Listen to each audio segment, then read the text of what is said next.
Hello people of YouTube.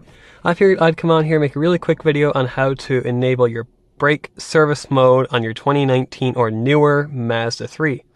So as any of you know who have driven one of these vehicles before, if you put your car in park and turn the vehicle off, your parking brake engages. And that means it's very, very difficult to replace your brakes, especially on the rear, considering the fact that it completely locks up your brakes. Luckily, Mazda came up with a very easy solution on how to enable a service mode which retracts the calipers and allows you to replace your brake pads and rotors.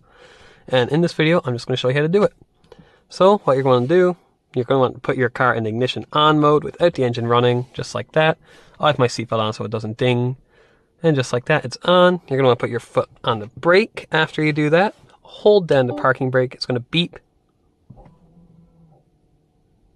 Like that.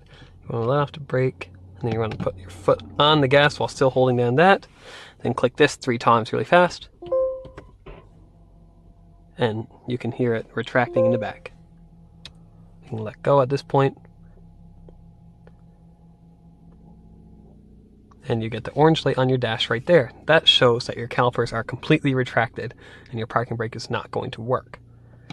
And just like that, they're retracted and you're able to replace your brakes. And I'm going to turn off the car.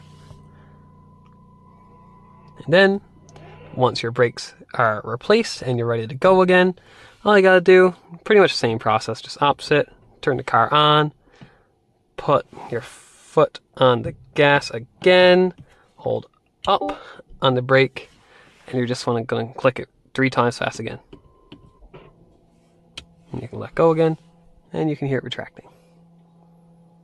Don't take your foot off the gas at all, or else it's going to give you a warning and you're going to have to restart the process. Just like that, she's back on, I'm able to hit the brake, and put on my parking brake.